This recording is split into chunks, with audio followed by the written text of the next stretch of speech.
Hello and welcome to Justice. I'm Judge Janine Pirro. Thanks for being with us tonight. You are now seeing the dawn of a new era where the torture is medieval, the enemy barbaric, and the consequence to your freedom enormous. What this country faces is not just a threat, it is a reality. No longer free and easy or live and let live. And now you must adapt to this frightening new reality. To them, we're the great Satan. To them, we're the infidels. And them includes now radicalized Americans arrested here as lone wolves, one charged with the killing of 4 Americans.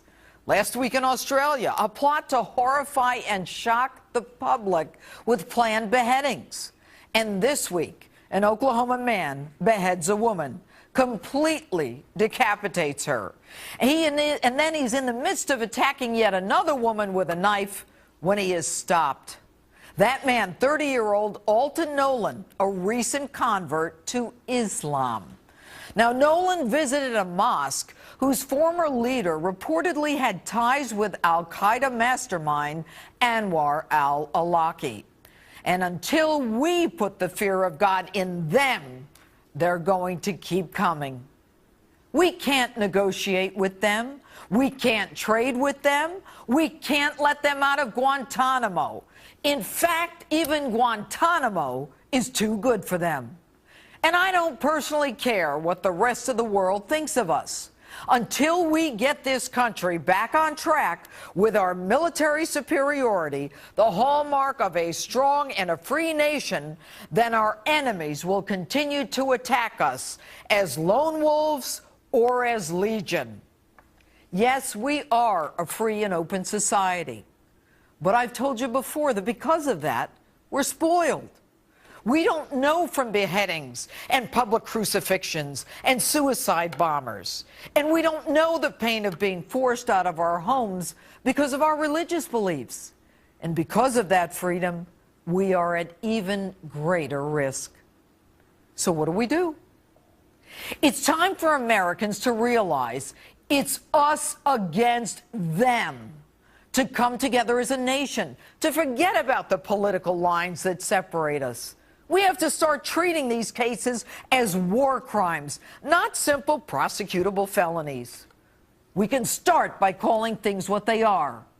When a Fort Hood shooter guns down his fellow soldiers, yelling Allahu Akbar with a business card that says Soldier of Allah, and who communicated with that same Awlaki, it's not workplace violence, it's terrorism, and he's a terrorist. And I don't want to hear the acting head of the CIA tell me that he took the word Islamic out from front of the word extremist because he didn't want to inflame passions. And I don't want the word jihad scrubbed from the FBI training manuals. And I don't want to hear that ISIS is not an Islamic state any more than the USA is not the United States of America, or that we're not states, or that we're not united. And I'm tired of taking out ads to apologize to other religions while our government drags and sues the Little Sisters of the Poor to the United States Supreme Court for simply expressing their religious beliefs. I'm tired of the charades, and yes, I am angry. And you need to get angry. Our worst fears might very well be here. And it's time we started thinking proactively, getting ahead of the curve, not waiting for disasters to happen. Whether they're in our schools or in our malls or in our homes, we need to think about how we protect us, how we protect Americans. First, close the borders, period, end of the story. And I don't want to hear any hogwash about how people can have a better life if they come here. Our FBI director this week talked about Americans fighting alongside ISIS. Not only must they be stopped from coming back to the U.S., they have to be stripped of their citizenship for good. And maybe we can take some lessons from Israel, a country that has long lived in the shadow of terrorist threats and strikes. We can use technology to erase racial profiling concerns with airport kiosks that sense body temperature, blood pressure, and heart rate. Responses to questions that can then subject the flyer to secondary screening.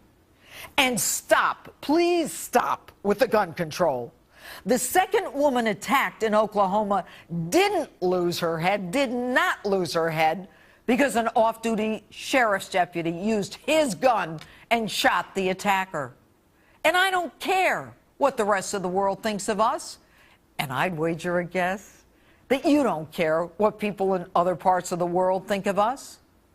I suspect that you, like me, care about the safety and security of your family.